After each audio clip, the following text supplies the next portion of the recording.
Salam, selamat pagi semuanya. Mari kita berdoa. Tuhan Yesus, terima kasih untuk pagi hari yang baru, untuk kekuatan yang baru, untuk semangat yang baru, dan untuk berkat yang baru yang Tuhan sediakan di hari ini ya Bapa. Biar pagi hari ini Tuhan, kami nggak terlena dengan semua kebaikan Tuhan, tapi kami juga mau menjadi berkat untuk orang lain di hari yang baru ini Tuhan. Mampukan kami untuk boleh melewati hari ini dengan tetap menjadi berkat ya Bapa. Terima kasih Tuhan. Haleluya. Amin. Ya, selamat pagi semuanya. Pagi hari ini kita mau merenungkan sedikit firman Tuhan sebagai sarapan kita di pagi hari yang baru ini. Renungan pagi hari ini saya kasih judul prediksi versus janji. Nah, kalau misalnya gitu ya, ada orang ngajak teman-teman usaha gitu. Terus bilang, yuk usaha sama gua, kita kerjasama. Ya, prediksi gua sih ya lo sebulan cuan lah 30%. Nah, kira-kira teman-teman mikir nggak atau langsung menerima? Itu dari satu kondisi. Terus misalkan di kondisi yang lain, ada lagi orang ngajak kerjasama nih. Yuk joinan sama gua, kita bikin usaha. Gua janji dan pasti tiap bulan lo dapat 30%. Kira-kira teman-teman bakal pilih yang mana nih? Yang satu yang memprediksikan kira-kira cuannya 30% atau satu yang pasti menjanjikan cuan 30%. Otomatis pasti gue yakin kalau misalnya orang yang rasional pasti pilih yang menjanjikan 30%. Nah, terlepas nanti ya janjinya itu atau gimana, cuman ya pasti lebih menarik adalah yang memberikan janji daripada memberikan prediksi atau estimasi berapa persennya. Nah, tapi ya gitulah namanya kita sebagai manusia. Kadang-kadang kita tuh lebih kepikiran hal-hal yang bersifatnya prediksi. Ya seperti ini mumpung tahun baru ya. Tahun 2023 orang-orang pinter atau orang-orang yang ya belaga pinter gitu memprediksikan bahwa tahun 2023 gelap. Gimana hari ini? Gelap kah? Ya kalau matahari terbit sih ya masih terbit ya, nggak bakal gelap ya. Apalagi kita punya Tuhan. Ya, itulah banyak orang memprediksikan hal-hal yang sebenarnya itu di luar kuasa manusia. Di Pengkhotbah 7 ayat 14 berkata, "Pada hari mujur bergembiralah, tetapi pada hari malang ingatlah bahwa hari malang ini pun dijadikan Allah seperti juga hari mujur, supaya manusia tidak dapat menemukan sesuatu mengenai masa depannya." Di sini Pengkhotbah dikatakan bahwa hari baik atau hari mujur itu sebenarnya adalah hari yang diciptakan Tuhan juga. Nah, hari baik atau hari mujur itu nggak ada yang bisa memprediksi. Ya mungkin hari ini mujur untuk kita tapi malang untuk orang lain. Lagian juga hari buruk atau hari mujur itu nggak menjamin bahwa hidup kita akan terus ada dalam Tuhan. Ya dalam banyak hal, banyak orang yang menemukan Tuhan justru di dalam hari-hari buruk mereka. Ada yang dalam penjara, ada yang dalam kondisi kehilangan segalanya. Tapi sebaliknya, banyak juga orang yang menjauh dari Tuhan di hari-hari mujur mereka, saat mereka punya segalanya, punya harta melimpah, berkuasa. Tapi justru pada hari-hari yang ya istilahnya mujur buat mereka, hari-hari yang menyenangkan buat mereka, mereka justru menjauh dari Tuhan. Nah, jadi hari baik atau hari buruk itu bukan jaminan bahwa kita akan menemukan Tuhan dalam hidup kita, tapi tergantung hati kita masing-masing. Nah, pagi hari ini saya cuma mau membagikan sesuatu ya. Seperti saya bilang tadi, judulnya ada prediksi versus janji. Kadang kita sebagai manusia kita banyak percaya prediksi-prediksi yang menyusahkan pikiran kita, yang belum tentu terjadi tapi udah bikin kita khawatir. Prediksi 2023 akan gelap.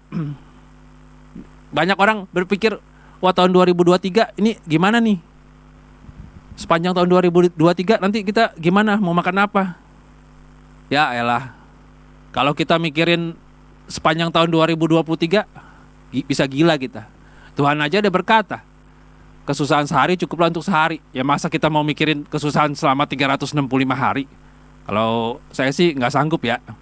Ya Tuhan dia bilang, kesusahan sehari cukup untuk sehari. Nah, kenapa sih kita harus membebankan hidup kita, membebankan pikiran kita pada prediksi-prediksi seperti itu? Itu cuma prediksi manusia. Belum tentu akan kejadian.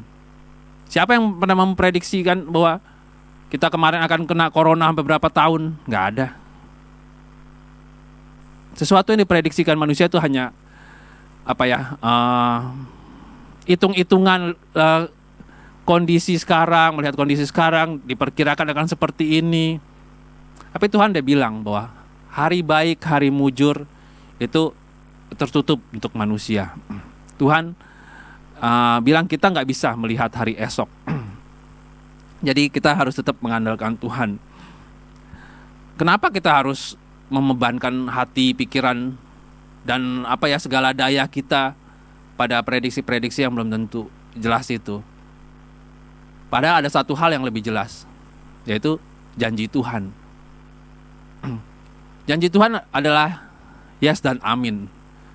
Kalau misalnya kita lebih percaya prediksi orang-orang di luar sana daripada janji Tuhan, berarti ada sesuatu yang salah. Bukan kita nggak boleh khawatir. Saya juga sempat khawatir. Tapi kalau kita memfokuskan segala energi kita, segala daya kita untuk berusaha menanggulangi kekhawatiran kita, itu sesuatu yang nggak normal.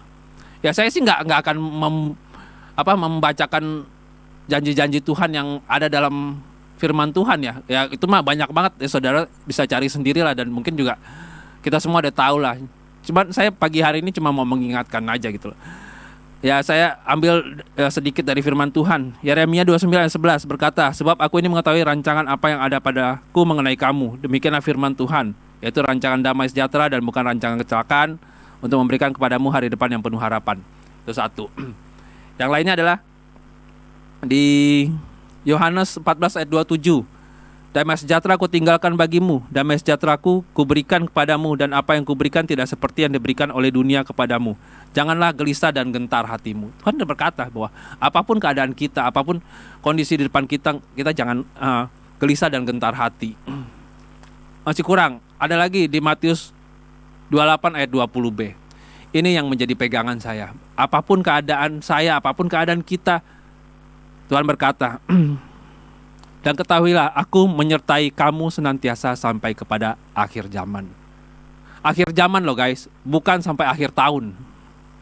Jadi apapun keadaan kita, Tuhan menyertai kita sampai akhir zaman. Ingat ya, Tuhan menyertai itu bukan berarti segala sesuatunya akan mudah.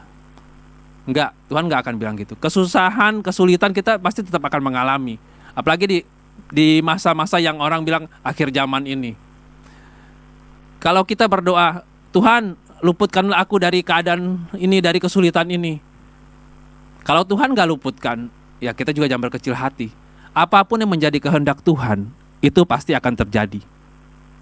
Pasti kita akan mengalami. Entah kita anak Tuhan atau bukan, kita pasti akan mengalami. Jadi lebih baik kita ubah doa kita. Tuhan mampukan aku, berikan aku kekuatan untuk melewati masa-masa ini. Menurut saya itu lebih lebih relevan daripada kita minta diluputkan dari keadaan sulit atau apapun juga. Kayaknya nggak fair juga kalau kita minta seperti itu. Sementara orang-orang yang lain yang lebih beriman, mereka mengalami itu. Yang penting Tuhan menyertai kita sampai akhir zaman. Kalaupun kita sulit saat ini, kalaupun kita mengalami kondisi yang gak mengenakan, ya ingat aja, Tuhan menyertai kita sampai akhir zaman. Oke, pagi hari ini saya cuma mau mengingatkan itu aja. Ya, mari kita berdoa. Tuhan Yesus, terima kasih Bapa bahwa Engkau menyertai hidup kami sampai pagi hari ini. Kami percaya Tuhan Engkau juga menyertai kami sampai akhir zaman. Tuhan, dalam keadaan apapun, biarlah kami boleh menjadi berkat bagi orang-orang sekitar kami. Terima kasih Bapa. Hanya dalam nama Yesus.